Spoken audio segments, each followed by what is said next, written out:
Queria que você abrisse comigo a sua Bíblia, por favor, em João capítulo 21. João capítulo 21.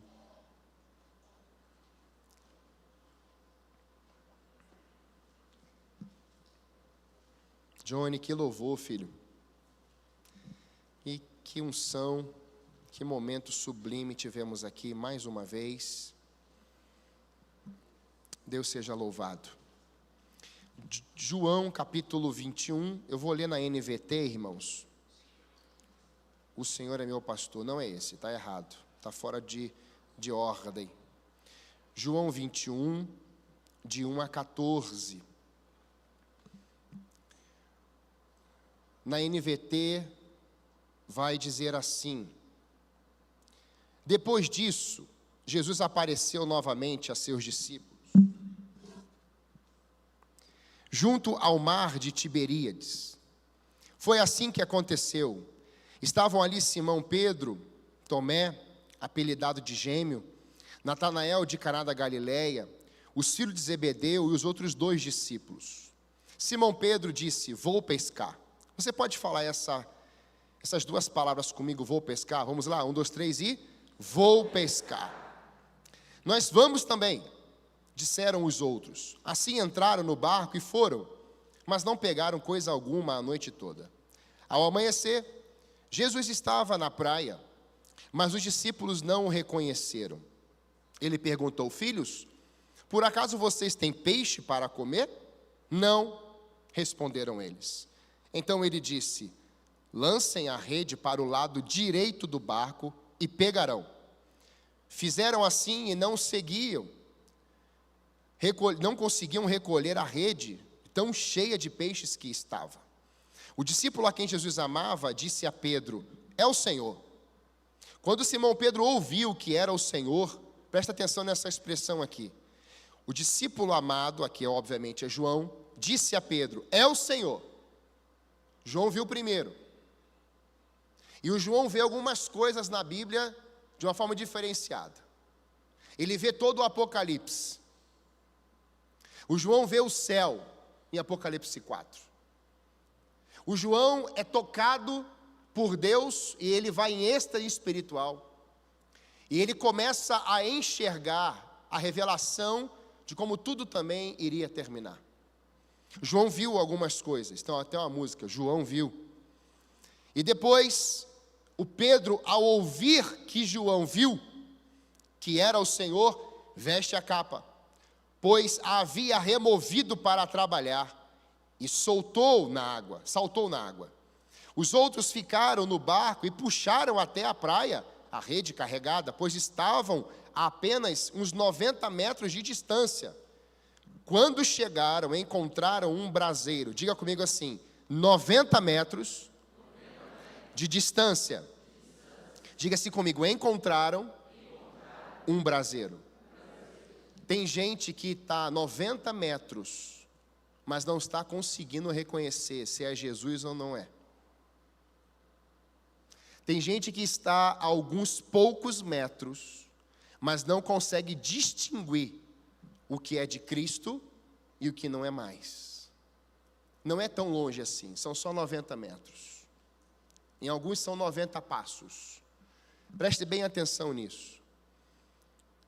No qual havia um peixe e um pão. O braseiro, o peixe e o pão.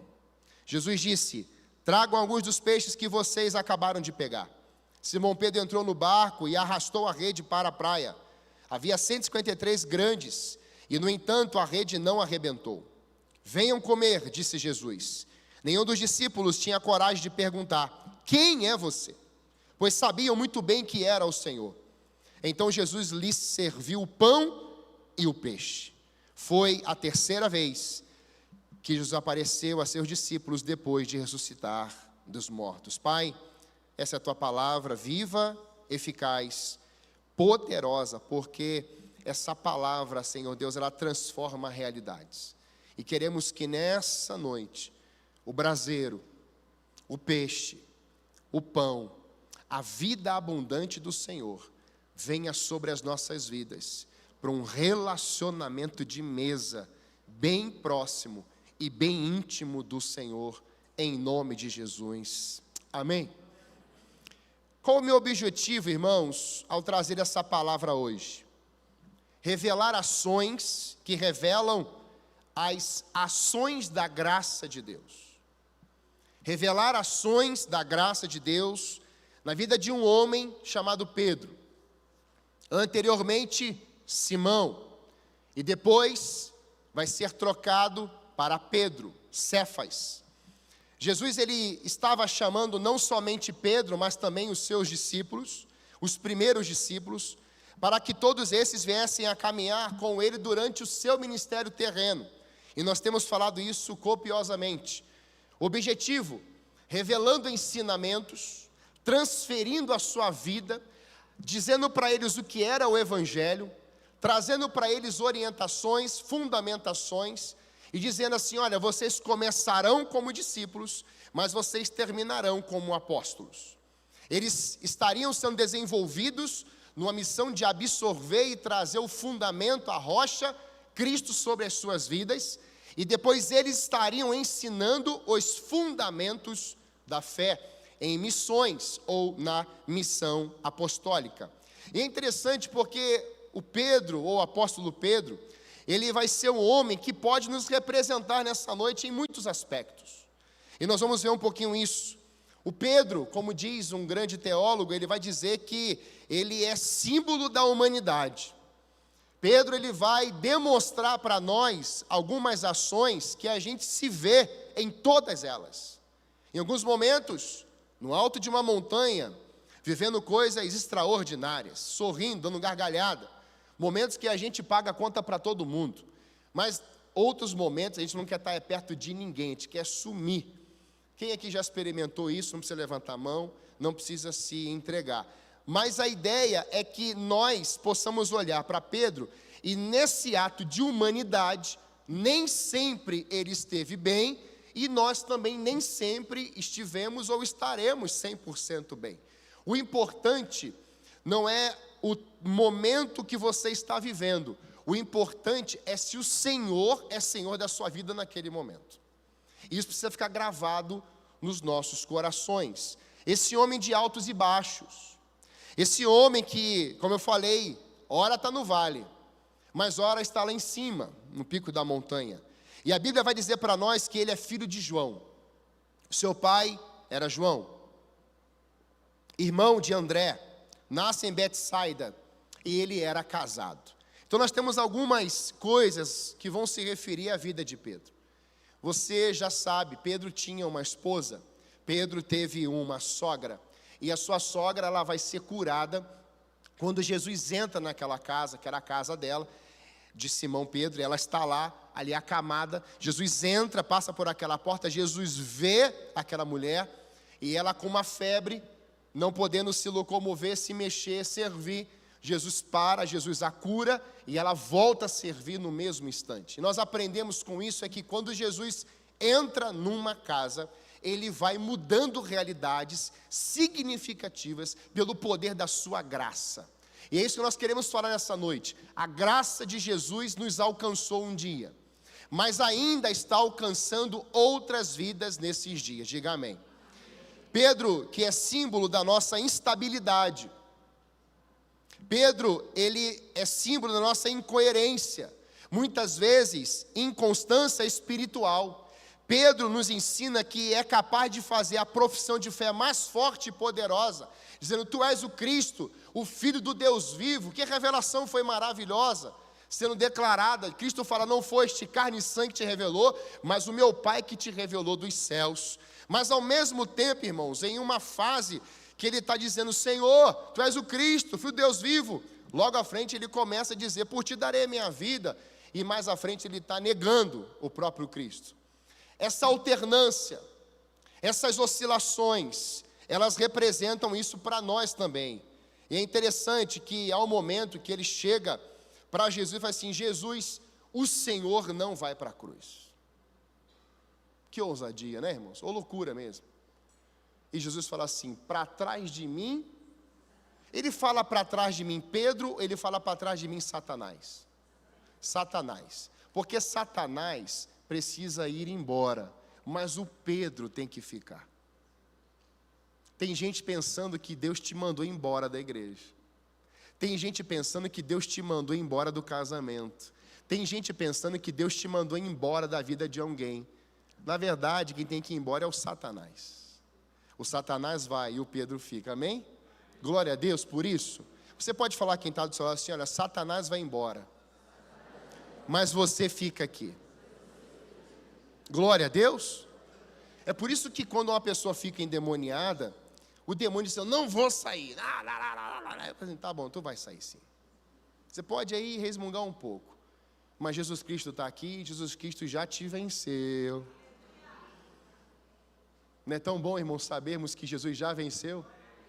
Está ali, a gente acabou de cantar, ele venceu, então ele não vai vencer. Ele já venceu. Essa tristeza que você está aí, esse desânimo, essa âncora, ele já cortou. É só você dizer, é verdade, está cortada mesmo. Você não pode andar nas âncoras da vida. Você tem que andar na libertação do Espírito de Deus. É no fluir, é nessas águas que vão correndo, o fluir do rio do Senhor. E sabe, irmãos, Pedro, ele não está mais entre nós. Mas a gente pode, irmãos, entender que os ensinamentos, as marcas de Jesus na vida de Pedro nos ensinam até os dias de hoje. Haverá um momento que você não vai mais estar na terra. E a grande pergunta é, quais serão as marcas? Quais serão os legados que nós vamos deixar para uma geração? O que vamos colher ou o que vamos semear para que uma geração venha a colher? Não tem como colher sem semeadura. Aliás, o que você semear, você vai colher, é imperativo. Então, diante disso, eu quero trabalhar com a igreja nessa noite, esse poder de Cristo na vida desse homem, que representa tantas coisas para nós. Em primeiro lugar, se você estiver anotando, anota isso. A graça de Jesus nos alcança, produzindo em nós mudanças significativas.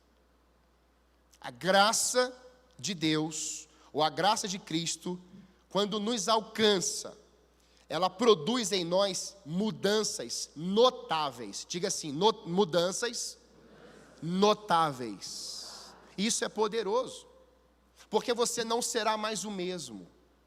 As palavras mudam, comportamentos mudam, endereços mudam, rotinas mudam, direcionamentos mudam, a forma de agir recebe transformação e mudança.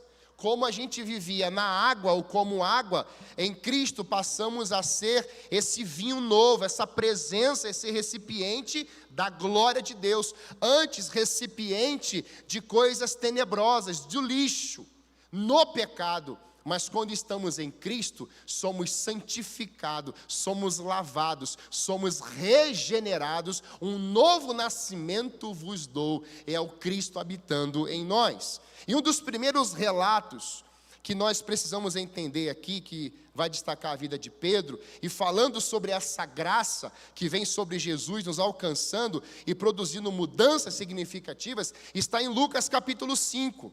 E se você abrir comigo ou acompanhar aqui no telão, eu queria ler com você essa passagem que vai nos mostrar algumas coisas desse começo. Lucas 5, verso 1 vai dizer assim: estando Jesus à beira do lago de Genezaré, grandes multidões se apertavam em volta dele para ouvir a palavra de Deus. E ele notou que junto à praia havia 2 barcos vazios, deixados por pescadores que lavavam suas redes. Entrou num dos barcos e pediu a Simão, seu dono. Quem era o dono do barco? Esse Simão é o Pedro. Que afastasse um pouco eu quero que você entre agora nessa visão da praia. Está na praia comigo? A gente está nesse templo maravilhoso, mas vamos agora lá para a praia, tá bom? Lá para Ubatuba, ô glória, Cabo Frio, Rio das Ostras. Está diminuindo glória, né, irmãos? É melhor ficar aqui no sul, né? Então sentou-se no barco e dali ensinou as multidões. Quando terminou de falar, disse a Simão, agora, diga assim, agora, vá para onde é mais fundo e lancem as redes para pescar. Esse agora era um momento. Jesus não entrou no barco e já falou assim, vamos para as águas profundas. Tem uma sequência, irmãos. Vamos no texto. Ele entra no barco e ele ensina a multidão do barco, porque isso envolvia até uma questão sonora. Ele ficaria num ponto mais baixo da água, do rio, do mar, e o povo devia estar um pouquinho na areia, um pouquinho mais alto. Então ele falava essa visão, né, essa fala, essa declaração, essas declarações, elas iam com mais som. E aí Jesus está ensinando, chega um momento oportuno, o que Cristo faz? Ele sai dali, não. Ele vai assim, Pedro, Simão, vai você agora para as águas mais profundas. Agora é um outro nível, é um outro momento com os discípulos. Quando Simão respondeu, mestre, trabalhamos duro a noite toda e não pegamos nada. Jesus não está falando que ele vai para o fundo pescar. Foi Pedro que entendeu isso. Mas por ser o Senhor quem nos pede, vou lançar as redes novamente. Dessa vez, as redes ficaram tão cheias de peixe que começaram a se rasgar. Então pediram ajuda aos companheiros do outro barco, e logo os dois barcos estavam tão cheios de peixe que quase afundaram. Agora presta atenção. Quando Simão Pedro se deu conta do que havia acontecido, caiu de joelhos diante de Jesus e disse, por favor, Senhor, afaste-se de mim, porque sou homem. Arrependimento. A mudança de um homem, de uma família, de uma igreja, de uma cidade, de uma nação, não começa com milagres, começa com arrependimento, igreja. Os milagres apontam para Cristo. Sinais vão correr atrás dos que creem. Sinais. Mas aqui, irmãos, a chave é, Pedro se ajoelha, cai de joelhos diante de Jesus e diz, por favor, Senhor, eu sou homem pecador, eu sou homem indigno, eu sou homem mau, eu não sirvo para nada, Senhor, eu sou uma pessoa difícil. Senhor, eu sou uma pessoa que o Senhor não vai me querer por perto. E você pode falar a frase que você quiser, completar isso. Porque sou pecador. Reconhecer que é pecador. A Bíblia diz que todos e destituídos, separados, estavam da glória de Deus. Então não foi Pedro que chegou até Cristo. Foi Cristo que entrou no barco de Pedro. Vai para as águas profundas. Ninguém, amada igreja, tem poder e autoridade, força, para dizer, eu vou até Jesus e eu vou ser salvo. Não. Jesus, ele te dá algumas degustações. Jesus te dá algumas provas. Jesus se revela a você. A Bíblia diz que o Espírito de Deus nos convence do pecado, da justiça e do juízo. Aqui foi o Espírito de Deus que trouxe essa visão para o coração de Pedro. Então, um dos primeiros passos que nós temos que entender da graça é que Cristo vem em nossa direção para nos dar o quê? A redenção, a salvação. E aí, irmãos, a atitude foi de Pedro, mas o princípio, o início, partiu de Cristo. Você não consegue chegar na graça primeiro, mas a graça te alcança primeiro. Não fostes vós que me escolhestes, mas eu escolhi, vos escolhi a vós. Então isso precisa ficar gravado no nosso coração, porque tem gente fazendo muitas obras, e dizendo assim, eu faço obras, eu ajudo a obra de Deus, eu coopero até com a igreja, eu realizo coisas maravilhosas, não faço mal a ninguém, não xingo, não mato, não cheiro, não fumo. Isso não vai te levar para o céu.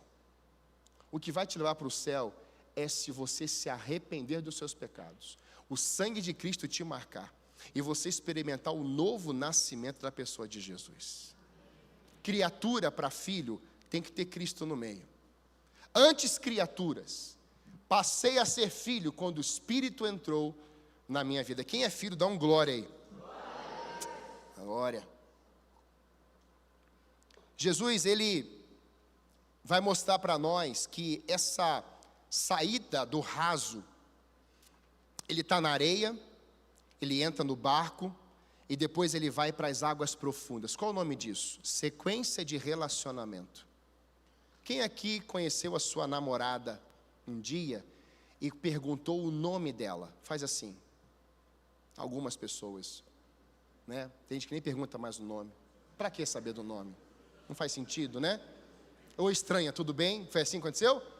Casou bem, filha, casou bem, casou muito bem. Aí, ou assim, e aí, coisa, né? Vamos sair hoje à noite? Vamos comer uma pizza? Se ela casou com você chamando ela de coisa, Jesus teve que transformar muito a vida desse homem, quero crer eu. Mas quando eu vi a Débora por uma foto, que eu já disse isso milhões de vezes, e repito, porque me edifica, a minha mãe mostrou a foto dela, eu falei assim, qual o nome dela? É Débora. Falei, uau! Eu casaria com uma Débora. Casei. Louvado seja Deus pela vida do João que casou com ela, né, irmão? Brincadeirinha. Pastor, que você quer ensinar o que com isso, dessa graça aí atrás? Níveis, igreja. Níveis. Sai do raso, entra na água e vai para o profundo. Qual é o nosso problema hoje? A gente não quer nem entrar no raso. A gente quer ficar na areia. Na areia é melhor. Na areia tem coisa boa.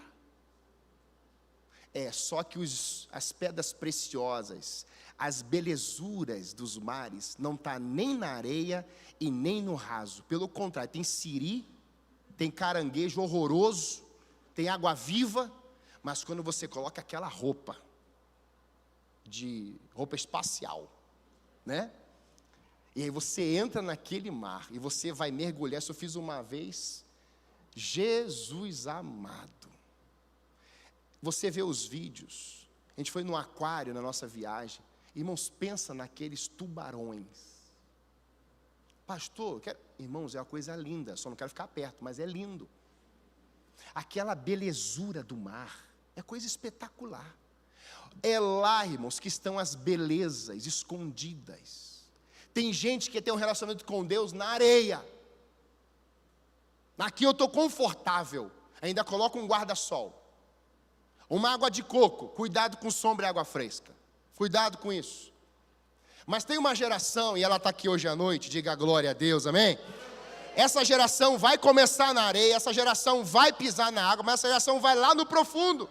Por quê? Porque nós queremos ser discípulos que venhamos a serem vistos por Jesus de uma geração que sai do raso. E sair do raso, amada igreja, é dizer o seguinte: eu não quero mais vivenciar isso que eu estou vendo, porque não me edifica mais. Então eu vou para o profundo. Eu não consigo mais falar desse jeito, porque o raso faz a gente falar do jeito da carne. Mas no profundo você fala do jeito do Espírito. No raso você fala conforme o que você bem entende. Até porque os teus sentidos estão bem liberados. Mas no profundo, ou o Espírito Santo, que é essa comadre com essa água, mergulha você lá, e você começa a ouvir o Espírito, você está dominado por ele, e você começa a ministrar, a falar, a se comportar como o Espírito se comporta. Você não fala mais por você, mas você fala pelo Espírito. Quem está entendendo isso aqui? É por isso que nós temos que agarrar essa profundidade. Por quê? Porque é o nível de relacionamento, lá nas cartas de João, vai nos ensinar o seguinte: começa como criança, e depois você já é pai espiritual. Na caminhada com Cristo, você não fica, só se você quiser, mas na caminhada com o Espírito Santo, você não fica no mesmo lugar. Tem níveis, igreja.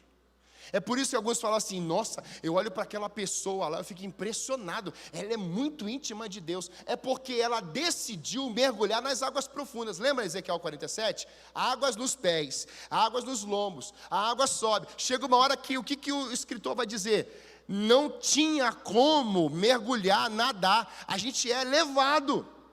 Então Deus quer que o nível das águas dessa igreja aqui venham a subir, amém?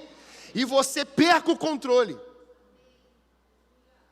Só que nós na areia, irmãos, nós controlamos as coisas, nós damos as ordens, faz isso, faz aquilo. Lá no profundo não, é o Espírito que manda em você.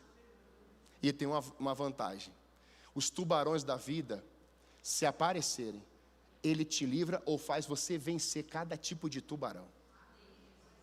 Ou você crê nisso, amada igreja, ou nós cremos nisso, ou nós vamos ficar na areia, na zona de conforto. Hoje aqui, compromisso como discípulo é sairmos da zona de conforto. Diga assim: eu vou sair da minha zona de conforto hoje.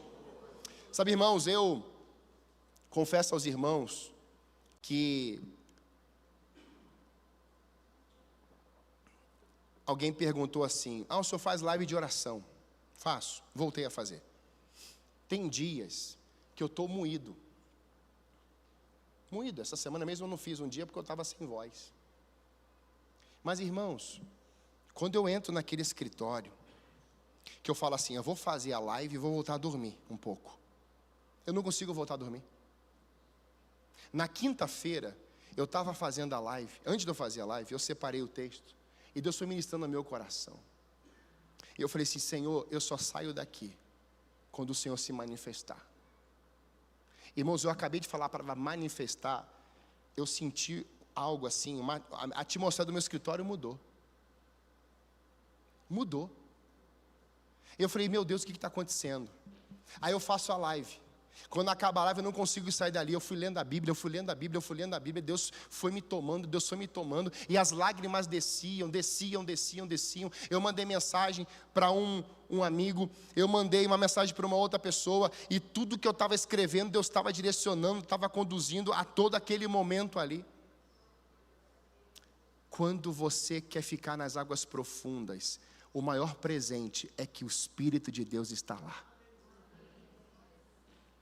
Sabe, eu olho para essa verdade aqui do apóstolo Pedro, e ali foi o start. Ele deixou as redes, deixou tudo para trás, ele vai seguir Jesus. Eu fico impressionado, irmãos, com o apóstolo Pedro, porque a gente conhece um pouco da trajetória dele lendo. Mas eu quero que você pense comigo, um camarada empresário, pescador. Naquele tempo, ser pescador era algo importante também. Às vezes a gente olha pescadores hoje, é importante, irmãos, é muito importante. Pessoas têm que ter um barco, às vezes tem que ter um barco maior, e aí vai lá no meio dos oceanos, coisa séria. E aí eu fico olhando para a vida do Pedro, e o Pedro já sabia fazer aquilo ali, irmão, de os olhos fechados. O Pedro já tinha o domínio do mar, dos lagos. O Pedro sabia como consertar barco certamente. O Pedro sabia usar a rede como poucos. O Pedro tinha organização nessa visão empresarial de administrar as coisas, horários para tudo, o dia para todas as coisas. E quando o apóstolo Pedro vê uma ação de colheita dentro do seu barco, e sabendo que foi só por causa de uma ordem, o Pedro fala assim: eu deixo isso tudo aqui, eu quero saber quem ele é. Eu me prostro diante dele. Cristo está falando hoje aqui para você, sabe o quê? Você está preocupado com os milhões, está preocupado com os peixes desse mundo, mas quando Cristo entrar na tua vida, quando Cristo entrar na tua empresa, quando Cristo entrar em você, Cristo entrar na sua casa, você vai ver multiplicações acontecendo só por meio da palavra dele. É só isso. Quando essa palavra que é viva, que é poderosa, entra em nós, ele diz: profetize ao vale dos ossos secos. Ele podia dar um comando, estalar um dedo, os ossos se mexendo e ficar em pé, mas ele diz: profetize, ou seja, abre a tua boca, porque eu já coloquei essa palavra no teu coração, Ezequiel.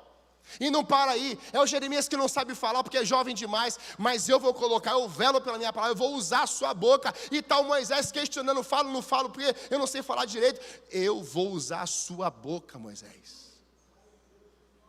A voz do Senhor como o som de muitas águas. E sabe, eu nunca tinha ido a Foz do Iguaçu. Eu tinha um sonho de ir lá. Eu fui, para a glória de Deus. Quando eu fui, irmãos, é uma coisa. Olha, se um dia você puder ir, vá mesmo. Que eu com 44 anos fui, tem esperança para muita gente aí descer lá. Irmãos, quando a gente foi chegando, eu sou um pouquinho chorão. Mas quando eu olhei para o lado, estava eu chorando, a Débora chorando, o pessoal estava ali já emocionado. Irmãos, a gente vê Deus. Aquele som, irmãos, aquele som das águas. Veio o texto e brotou assim, ó. A minha voz. É como o som. O problema, Bárbara, é que a gente está olhando para a areia. E tem um mar na tua frente, tem um rio profundo na tua frente, igreja amada. Nós precisamos agarrar isso, irmãos, é o som de muitas águas, é a voz de Deus poderosa. É o estrondo dele. E é diante disso, irmãos, que eu me impressiono, porque Pedro diz assim, eu estou largando tudo, eu estou indo.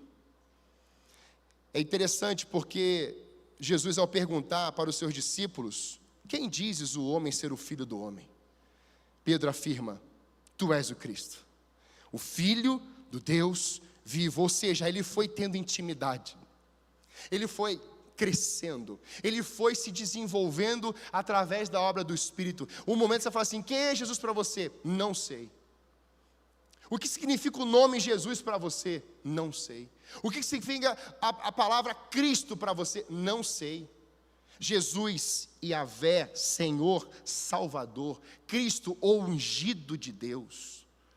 Cristo não é nome, Cristo é título. É uma unção que veio marcar uma autoridade sobre a vida do próprio Jesus. Nós temos que conhecer isso. Então chega uma hora que ele fala assim, tu és ungido, o Filho do Deus vivo. Quem revelou isso a ele? O Pai. E para você ter intimidade com o Pai, você precisa se render ao Pai. Esse texto, Jesus também vai dizer, bem-aventurado és tu, Simão Barjonas, não foste carne ou sangue que te revelou, mas meu Pai que estás nos céus, te digo que és Pedro. Aqui tem a mudança do nome. Simão, agora você vai ser chamado de Pedro, ou Cefas. O que significa isso? Pedro, pedregulho ou fragmento de pedra. Ele continua, e sobre esta rocha, alguns leem esse texto dizendo que está sendo dito que esta rocha era Pedro. Não, o Pedro é o fragmento de pedra.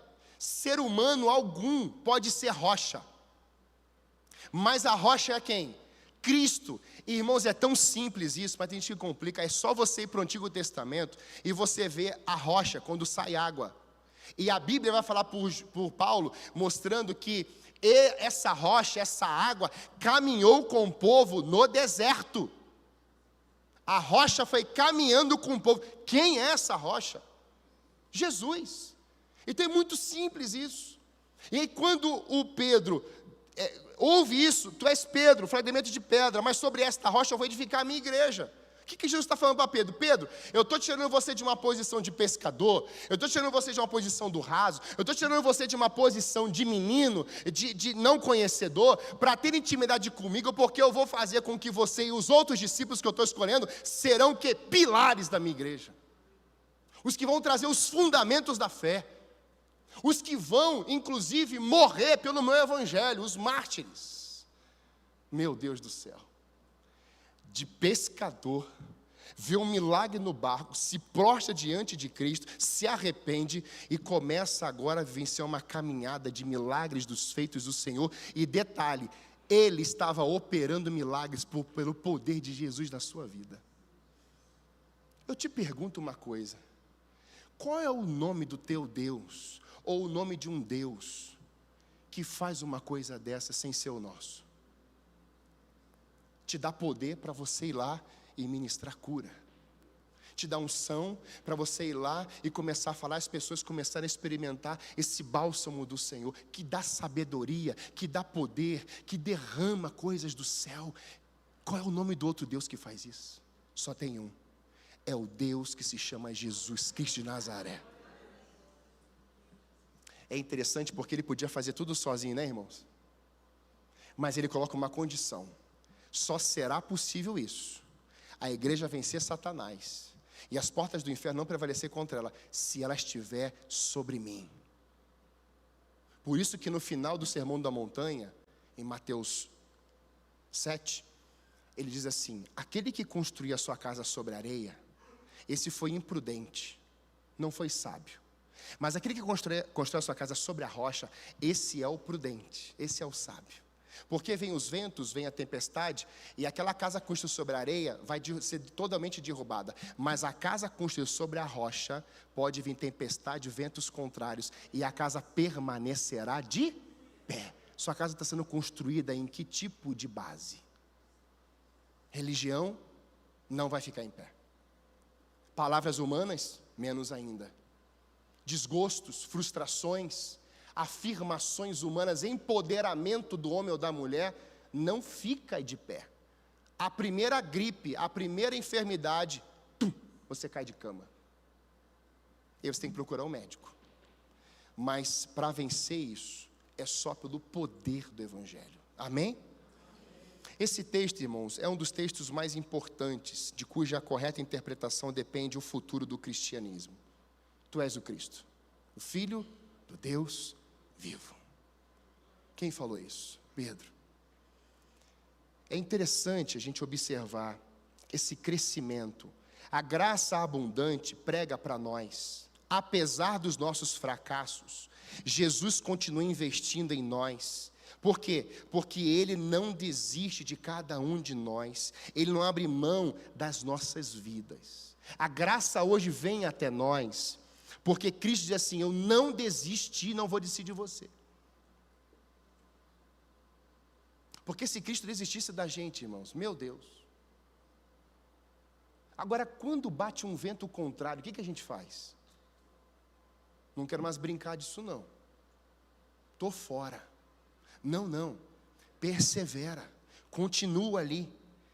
É interessante, porque dias depois, momentos depois, Jesus ele vai ao monte orar e levar consigo Pedro, Tiago e João. Veja, essa graça está caminhando com esses. Quando eles chegam nesse monte, que é o Monte da Transfiguração, lá eles vão ficar impressionados, porque aparece lá no céu a Trindade. O Deus Pai fala, o Deus Filho, Cristo, está com os discípulos, o Espírito Santo está ali trabalhando. E aí, olha que riqueza Deus vai mostrar para nós. Vão aparecer ali Moisés e Elias. E presta atenção que eu vou te dizer aqui. Nesse monte, irmãos, eu fico imaginando o que estava acontecendo naquele monte ali, irmão, com esses mistérios, hein? Tem gente que sobe lá em cima do monte e fala que viu tudo. Até o que não era para ver, ele viu. Agora, tu imagina o monte da transfiguração, Pedro, Tiago, João, Jesus, Espírito Santo, Deus Pai, está todo mundo ali no monte. Aí Moisés e Elias chegam. E por que tinha que ser Moisés e Elias? Alguém já se perguntou isso? Por que não Samuel e Davi? E aí, Benesse? Gostou dessa, né, Benesse? Por que Moisés e Elias? As duas gerações do Antigo Testamento que mais realizaram milagres, prodígios e maravilhas, Moisés e Elias. Dois arrebatados na Bíblia, Enoque e Elias. O Moisés escreveu o Pentateuco. Irmãos, se a gente vai falar de dois homens no Antigo Testamento, irmãos, Moisés e Elias, coisa impressionante. Por quê? Porque operaram inúmeros milagres, maravilhas do céu, céu se abrindo, chuva caindo, é tempo de fome, é tempo de sede, de seca, é tempo de água, coisas assim impressionantes. Aí Deus está falando assim, viu? Está o Moisés de um lado e está o Elias do outro. Nem Moisés e nem Elias. Mas esse aí é o meu filho amado, e nele eu tenho prazer. Moisés cumpriu o chamado dele, mas ele não é Deus. Elias cumpriu o chamado dele, mas ele não é Deus. E o povo até hoje adora quem? Muitas vezes? Moisés. Então Deus está mostrando para nós que o que vem do pó, vai para o pó. Mas o que vem do céu é o Deus encarnado, e esse morre, e o corpo dele não vira pó, porque ao terceiro dia ele ressuscitou dos mortos, aleluia! Você vai em túmulos, como de Allan Kardec, Confúcio, você vai em túmulos como Davi, você vai em túmulos como de Moisés, você vai em outros tantos túmulos de Buda, de tantos outros, e lá você vai estar escrito restos mortais. Mas se você for em Israel, em Jerusalém, você vai ver numa placa lá, ele não está mais aqui, ele ressuscitou dos mortos, ele vive eternamente, aleluia! E deixa eu te falar uma coisa. Ele está aqui nessa casa hoje.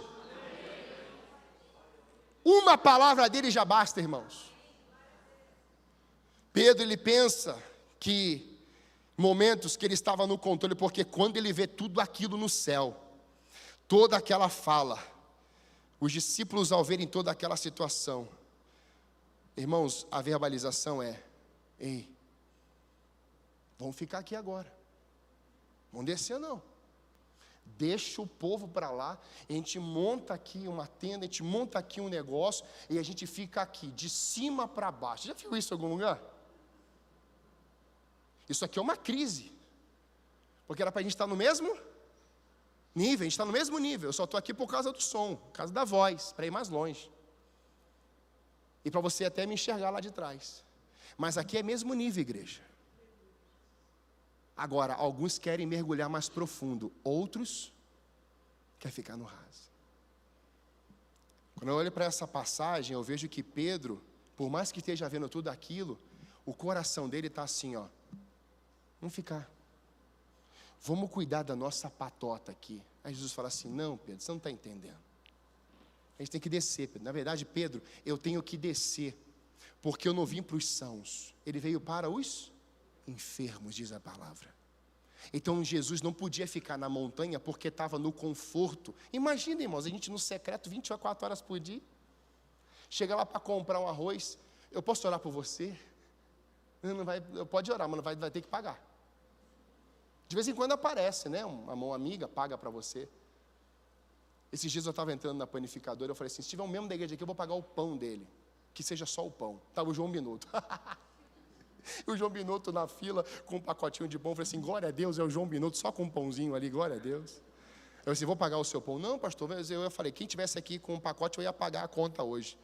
Aí eu falei assim: não dá para voltar mais não, vamos para a fila, vai para a fila, vai para a fila. Pode fazer isso com o Espírito Santo. Senhor, tem alguém na panificadora para eu pagar o pão? O Espírito Santo vai falar comigo. E eu vou lá na panificadora. Eu só estou dizendo assim, igreja, porque quando a gente vai tendo intimidade com o Espírito vai te levando em alguns lugares. Você fala: o que eu estou fazendo aqui? É ali que Deus vai te usar.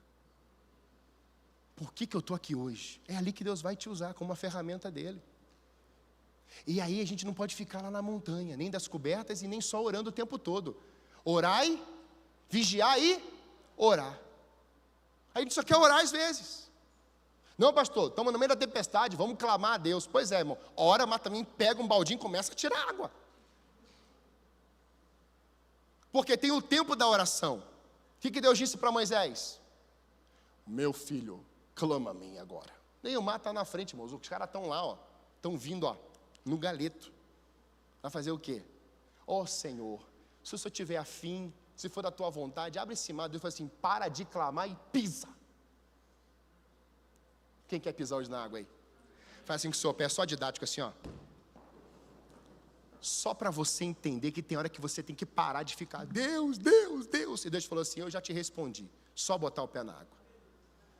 Tem pessoas, irmãos, que não querem mais pôr o pé na água, porque tem medo do profundo, tem medo do que vai encontrar lá no meio do Jordão.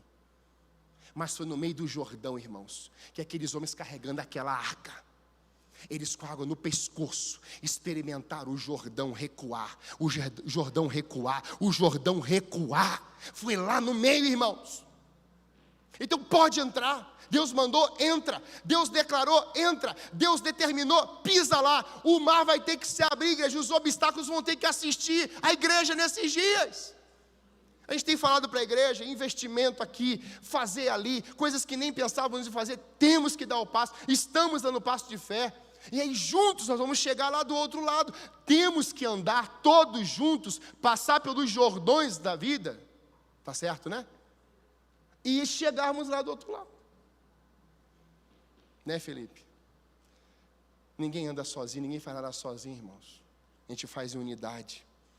É interessante porque ainda nessa graça, Jesus, ao entrar em Jerusalém, ele vê o povo cantando, mas ele chora.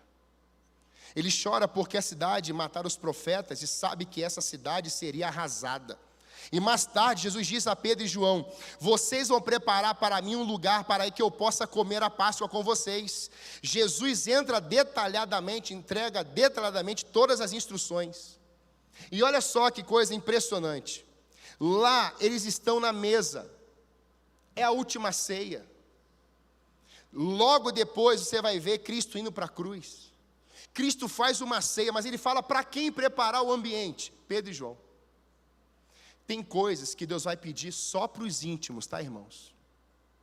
Porque quando eles foram orar com Jesus lá no Getsemane, Jesus só levou 3, Pedro, Tiago e João.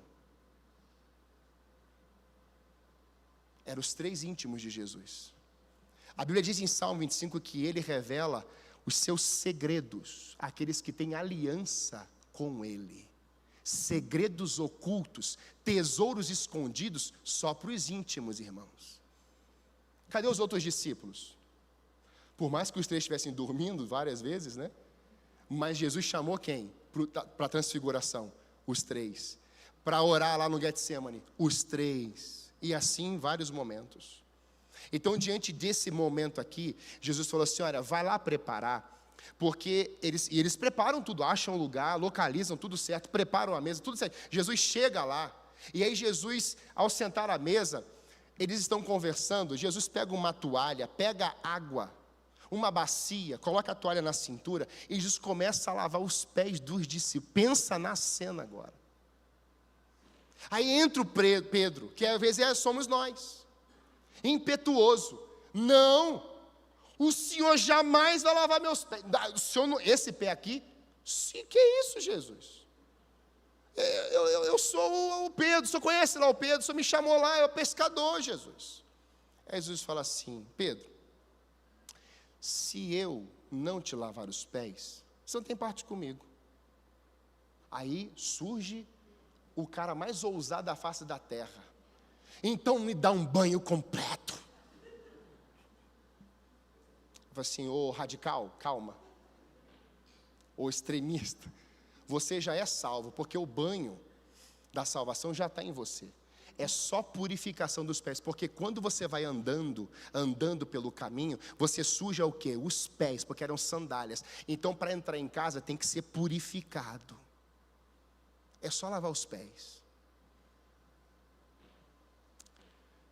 Ah, então tá bom, Senhor. Aí o Pedro deixa. Você está entendendo a paciência de Jesus com Pedro? Mas a gente teria a paciência de Jesus com os Pedros hoje aqui? Não olha para o lado. Irmão, não dá vontade de ter, ela falou assim: Senhor, aquele fogo que eles pediram lá, taca aqui. Você nunca orou assim? Nossa, essa minha chefia, que bênção, dá água fresca, tudo para ela. Não, irmãos, tem hora que a gente pega um copo com veneno e fala assim: eu vou dar para ela pensando que é água. E aí, irmãos, a gente fere, a gente machuca. E Jesus está assim: calma, Pedro, calma, Pedro. É interessante porque Jesus vai para o Getsemane, e aí chega aqui no final, quero chamar a banda. O Pedro nega Jesus. Mas por que Pedro nega Jesus? O Pedro vai negar Jesus quando ele vai dizer assim: Senhor, por ti eu dou minha vida.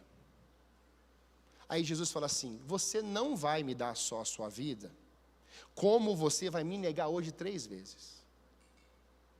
Amada igreja, alguém aqui já foi alertado assim: ó, hoje você vai me negar 3 vezes.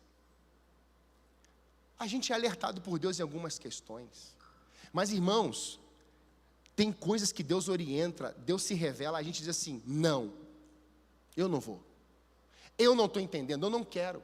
E Deus está dando sinais, Deus está falando, Deus está ministrando, Deus está, não. E aí, irmãos, o Pedro, nesse ímpeto, eu por ti eu darei minha vida. E aí o Pedro se esquece de se comportar espiritualmente. O Pedro se desconecta em algum momento ali, porque ele vai sendo visto, e algumas pessoas: ah, você é aquele que anda com ele. Eu não. Aí vem a segunda vez: ah, mas... Quando ele nega a 3ª vez, presta bem atenção, ele está em um pátio, em um ambiente, E quando ele nega a terceira vez, naquele ambiente tinha um braseiro aceso. Um braseiro. Ele nega e de repente surge na história um braseiro. Na Bíblia você vai ver dois momentos, a palavra braseiro no grego.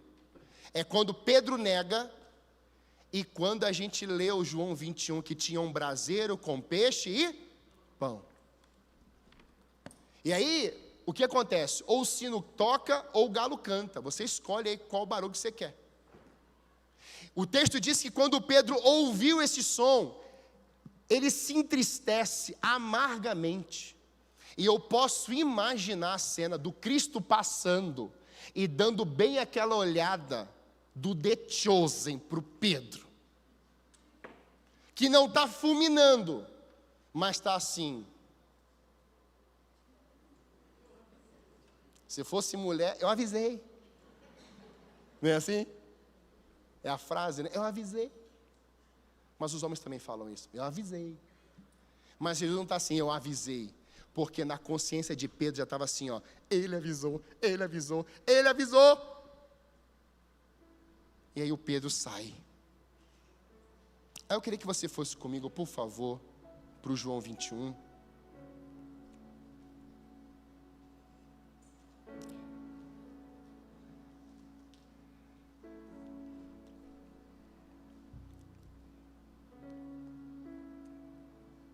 E fosse comigo ali, para o verso 15. Aliás, para o verso 12.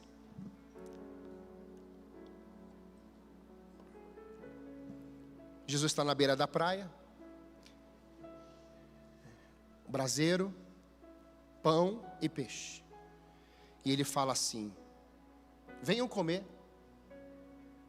Ele pergunta: tem peixe aí? Eles pescaram 153 grandes peixes. Tinha peixe pra caramba lá. Só que Jesus já tinha o peixe, o pão e o braseiro preparado.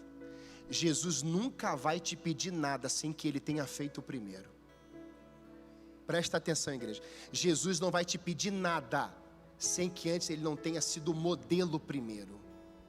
Discípulo copia modelo, se torna referência para o outro. Então a gente quer pedir coisas para Ele, mas a gente não faz. Jesus não. Quando Jesus pede, quando Jesus aponta, quando Jesus fala, é porque Ele não vai te pedir nada sem que antes Ele fale assim: eu já entreguei primeiro, já está tudo pronto. E aí os discípulos vêm pulando, vem João e vem o Pedro, coloca a capa, ele chega lá. Quando o Pedro chega com aquela culpa lá de trás, aquela culpa que estava lá da negativa, da negação 3 vezes, o Pedro, quando ouve do João, é o Senhor. O Pedro não estava vendo o Senhor. Por que eu entendo isso aqui, irmãos? O Espírito ministrou ao meu coração, é do seu pastor. Por que Pedro não vê o Cristo e João consegue ver? Porque na mentalidade de João não tinha culpa de negação, mas na de Pedro tinha. Então Pedro estava olhando mais a negação, que era a culpa por ter negado Jesus, do que ficar esperando o ressurreto, porque ele estava o quê? Ressurreto. O Pedro viu Cristo indo para a cruz, os discípulos viram Cristo indo para a cruz, viram tudo isso, e isso foi crescendo dentro do apóstolo, do discípulo Pedro. Meu Deus, eu não vou ter outra oportunidade. Mas ele já tinha dito meses atrás, anos atrás: eu vou morrer, esse prédio aqui, Senhor, vai ser destruído, e em 3 dias eu vou reerguê-lo. Ele se esqueceu, irmão. Tanto que ele se esquece, ele vai lá e fala assim: eu vou pescar. Porque eu vou pescar, eu vou deixar tudo isso aí que eu andei 3 anos, agora ele morre e ele não volta. Cadê ele? Então ele compra um barco de novo, ou recupera o dele. Ele compra uma rede de novo, ou recupera dele. Ele compra um anzol, ele recupera dele. Ele volta para o mesmo lugar. De Lucas capítulo 5 até João capítulo 21, são mais de 3 anos, igreja. Quantos anos você veio na fé e você disse assim: eu estou em João 21, mas eu quero agora lá em Lucas 5, eu quero ficar lá na beira da praia. Quantos anos a gente vivenciou coisas com Deus, a gente adorava a Deus, via milagres, maravilhas, prodígios, vimos curas, isso aconteceu nos outros e em nós, mas chega um tempo da nossa história, que a gente diz assim, eu não quero mais saber de igreja, não quero mais saber de liderança, não quero mais saber de célula, não quero mais saber de culto, não quero mais saber de nada, eu quero saber de pescar, o que é que eu sei fazer de bom e do melhor, que eu tenho as minhas habilidades pessoais, eu vou fazer isso. A gente deixa, e a gente vai, só que do jeito que a gente vai, Jesus também já está lá. Está lá para quê, pastor? Está lá para falar assim, não vou desistir de você. Aí Pedro vem, e o Pedro se arrepende, e o Pedro recebe o perdão. O texto diz que Jesus restaura Pedro. Só que eu quero deixar com você aqui essas perguntas. Depois da refeição, perguntou Jesus a Simão Pedro: Simão, filho de João, Simão, antigo nome, filho de João, lá de Lucas 5, você me ama mais do que estes? Sim, Senhor, respondeu Pedro, outro nome. O Senhor sabe que eu amo, então alimente meus cordeiros, disse Jesus. Novamente repetiu Jesus: Simão, filho de João, antigo nome, você me ama? Sim, Senhor, disse Pedro, o Senhor sabe que eu amo, então cuide das minhas ovelhas, disse Jesus. Pela terceira vez ele perguntou: Simão, filho de João, você me ama? Pedro ficou triste, porque Jesus fez a pergunta pela terceira vez e disse: o Senhor sabe todas as coisas, sabes que eu amo. Jesus disse: então alimente, cuide das minhas ovelhas. Eu lhe digo a verdade, quando você era jovem, podia agir como bem entendia, vestia-se e ia onde queria, mas quando for velho, estenderá as mãos, e outros o vestirão e o levarão onde você não quer ir. Jesus disse isso para informá-lo com que tipo de morte ele iria glorificar a Deus. Então Jesus lhe disse: siga-me. Pedro se virou, não Simão, Pedro se virou e viu atrás deles o discípulo a quem Jesus amava, aquele que havia se reclinado perto de Jesus durante a ceia, perguntado: Senhor, quem o trairá? Pedro perguntou a Jesus: Senhor, e quanto a ele? Falando de Judas. Jesus restaura Pedro. Pedro volta, e o Pedro agora está recebendo essa missão. E a pergunta aqui para nós hoje é: você ama mesmo Jesus?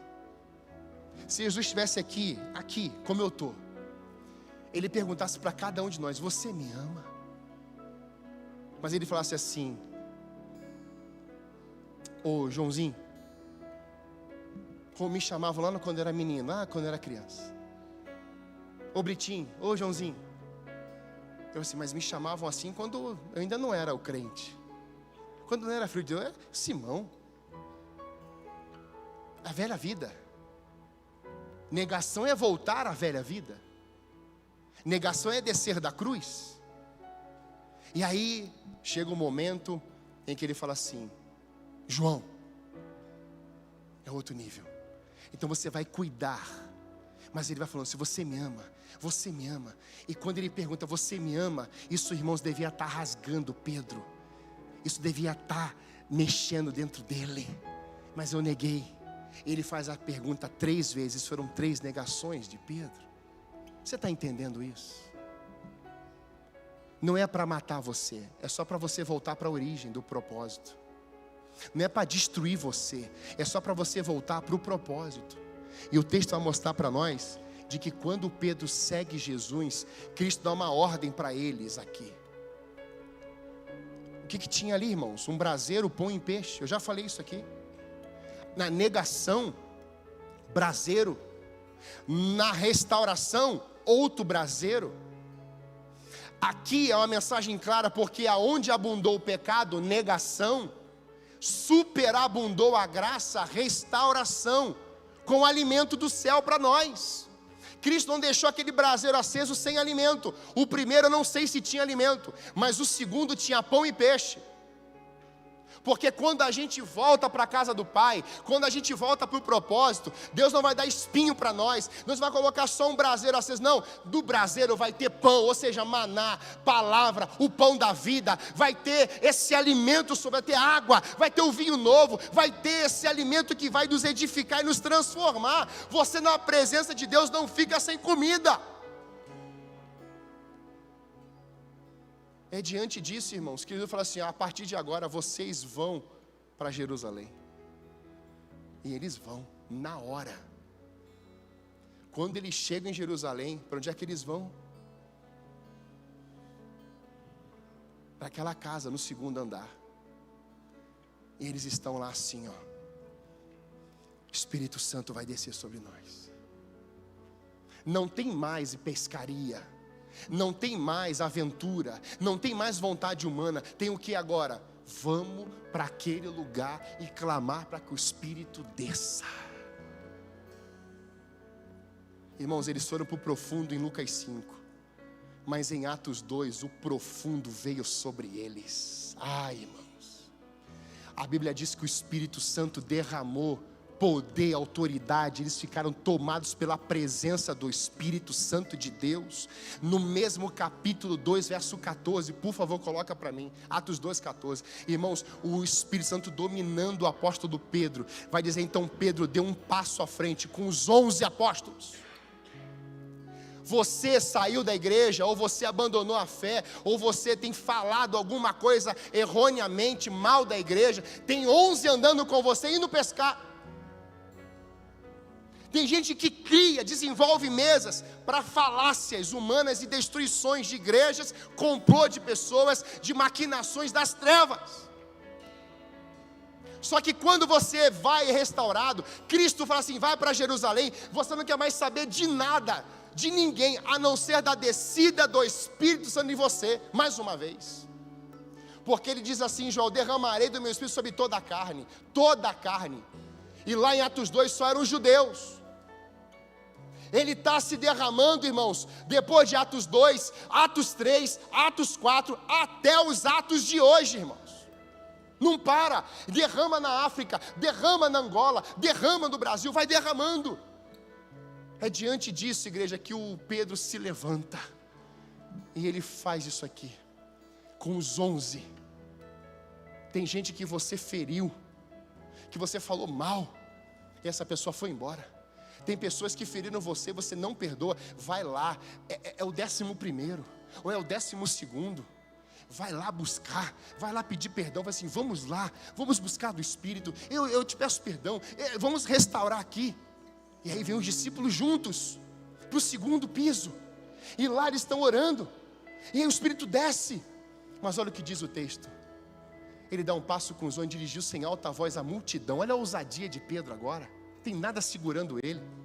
Ouçam com atenção, todos vocês, povo da Judéia e habitantes de Jerusalém, escutem o que lhes digo. Essas pessoas não estão bêbadas, como alguns de vocês pensam, pois são apenas 9 horas da manhã. 16. Pelo contrário, o que vocês estão vendo foi predito há tempos pelo profeta Joel. Sabe o que o Pedro está falando aqui? Assim: vocês estão pensando que isso aqui é carne? Agora, como é que Pedro se levantaria sem a restauração? Não levantaria. O apóstolo Pedro ia ficar com culpa. Eu não tenho dignidade, eu não posso mais. Só que Cristo arranca isso dele e coloca o espírito de ousadia, de coragem, de poder. É por isso que Pedro começa a pregar. E ao invés de Lucas 5 pegar peixe, como ele pegava, em Atos 3, Atos 2, 3, ele está pegando, sabe o quê? 3.000 almas se convertendo na primeira pregação dele. Depois você vê mais 5.000 convertidos. E o evangelho cresce até hoje, porque o Espírito Santo desceu sobre a vida desses homens. E quando você leu ali, Jesus falou assim: olha, você era menino, se vestia como queria, mas haverá um tempo que você vai estar na velhice e você vai esticar os braços. Irmãos, historiadores contam de que Pedro morreu, ia morrer crucificado. Ele grita e fala assim: eu não vou morrer crucificado com o meu Senhor Jesus Cristo, porque eu não sou digno disso. Eu quero ser crucificado de cabeça para baixo. E é por isso que hoje muitos colocam uma cruz com alguém invertido, simbolizando o Pedro. O Pedro diz: eu sou martirizado, mas eu não posso morrer como ele morreu. Amada igreja, será que a gente ama Jesus mesmo? Será que hoje você está aqui nessa igreja, nesse domingo à noite, e você pode ouvir da boca do próprio Cristo: João, eu ouvi isso essa semana, irmãos. Eu estou rasgando meu coração aqui. Meu filho, você me ama? Porque a gente fala e faz um monte de coisa que não combina com Jesus, irmãos. A gente fala que ama. A gente maltrata pessoas. A gente faz coisas que Jesus nem na mesa está. E a gente está falando e está fazendo. Aí a gente está olhando: você viu? Olha lá, isso aqui. Não, Jesus não faz isso. O que a gente assiste, o que a gente come, o que a gente bebe, o que a gente fala? Não. Tem gente presa nos vícios, bebendo escondido, fumando escondido, adulterando, pornografia. Aí você, quando faz aquilo, Jesus Cristo olhando para você ali, quem está te vendo, Ele pergunta: você me ama mesmo? Roubando, defraudando. Como é que você explica os juízes aprovando um cara de 37 anos casando com uma menina de 12? Público. Você me ama? Quem que vai falar de Jesus para essa criança? Feche seus olhos, por favor. Eu quero pedir: Espírito Santo, venha com teu temor sobre a nossa casa nessa noite. Nós vamos cantar um trecho dessa canção. Eu queria que você fosse ministrado por Jesus agora, ao ouvir essa frase com o seu nome: João, você me ama mesmo? Mas não a primeira vez, mas na terceira vez. Você me ama? Porque para você cuidar, você vai ter que me amar primeiro. Para você fazer, vai ter que me amar primeiro. Para você desenvolver, vai ter que me amar primeiro. Para você ir, você vai ter que me amar primeiro. Para você ser, você vai ter que me amar primeiro. Que o banho do amor do Pai seja mergulhado agora em nossas vidas. Que as águas profundas subam nesse lugar agora. Que as águas purificadoras, as águas de restauração, que por onde passa, conserta, alinha. Deus está alinhando você hoje, meu amado, minha amada, que saiu e foi pescar. Deus está trazendo você hoje de volta para o primeiro amor. É o primeiro amor. Não são amores, é o primeiro. Qual o nome dele? Cristo. Quantas coisas você tem amado nesse mundo? O que passou? Quem passou a ser o seu alvo de vida? Paulo vai dizer: o meu alvo é Cristo. Como atleta vou, mas como atleta eu olho e eu vejo que Ele é o meu alvo. Você precisa sair daqui hoje vendo o alvo, Jesus Cristo de Nazaré. Enquanto estivermos cantando, eu quero dar oportunidade para a igreja em se movimentar por meio do Espírito Santo, para onde Ele vai te levar, que você siga o curso das águas. Eu não sei o que você está passando, o que o Espírito está ministrando em você e agora, mas simplesmente diga: Senhor, essa pergunta para mim, eu estou me posicionando hoje. De fato, Senhor, eu não te amo como o Senhor merece, mas você pode dizer isso você para o Senhor.